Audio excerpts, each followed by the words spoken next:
Bonjour et bienvenue sur cette vidéo où nous allons répondre et analyser ensemble à 10 questions qui peuvent être posées lors de l'examen de l'AIPR pour le profil opérateur.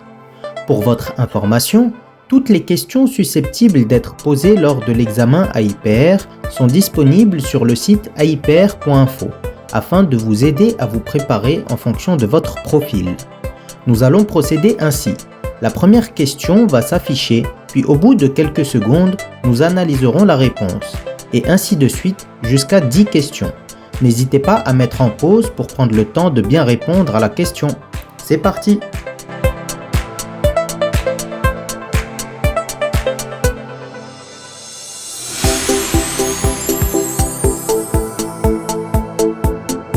Les bornes électriques appartiennent aux exploitants et se situent généralement en limite de propriété. Il faut bien demander à l'exploitant l'autorisation et avoir les formations adéquates pour travailler dessus. Question suivante.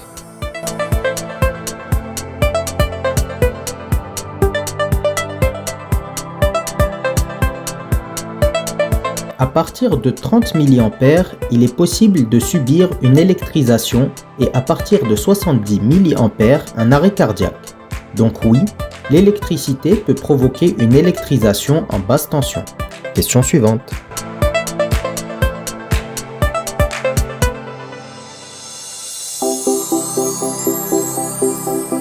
L'isolant ne permet pas de protéger un câble électrique au choc ni au coup qu'il subit, mais seulement contre la pénétration d'eau. Question suivante.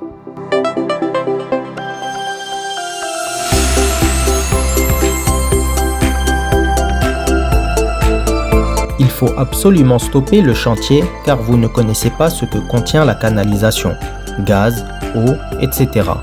Le responsable projet doit être immédiatement informé car il est responsable du marquage-piquetage du chantier et doit donc se renseigner sur l'origine de cette canalisation. Question suivante.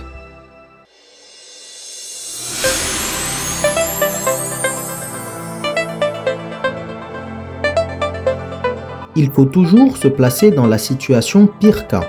Il s'agit ici d'un câble cuivre qui est conducteur et qui potentiellement conduit du courant.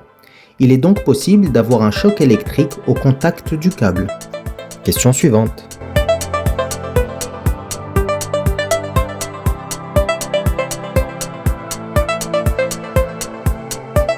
Votre chef est responsable des incidents survenus lors des travaux.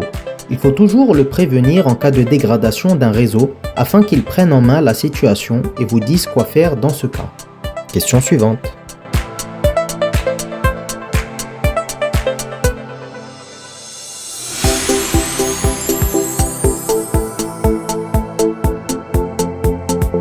Lorsqu'une nacelle entre en contact avec une ligne aérienne, elle peut se charger électriquement et risquer de causer une électrisation, voire une électrocution aux personnes alentours.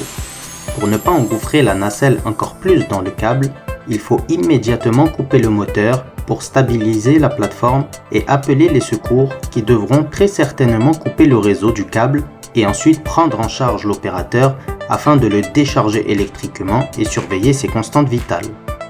Question suivante.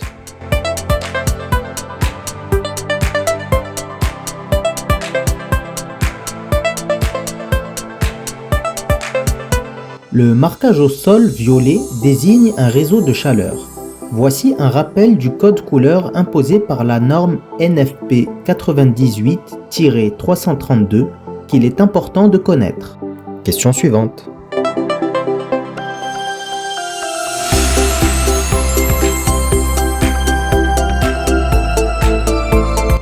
Il faut absolument stopper le chantier car vous ne connaissez pas ce que contient la canalisation, gaz, eau, etc. Le responsable projet doit être immédiatement informé car il est responsable du marquage-piquetage du chantier et doit donc se renseigner sur l'origine de cette canalisation. Dernière question.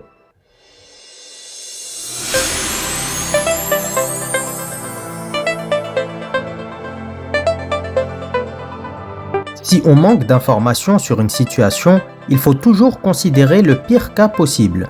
Ici, il faut considérer que le câble électrique est bien sous tension, ceci afin d'éviter le pire.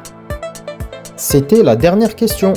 je vous invite à vous inscrire gratuitement sur aiper.info pour accéder à toutes les questions susceptibles d'être posées lors de l'examen AIPR. Pour rappel, l'AIPR est valable 5 ans. N'hésitez pas à revenir sur notre site pendant cette période si vous avez des questions ou des doutes. À bientôt!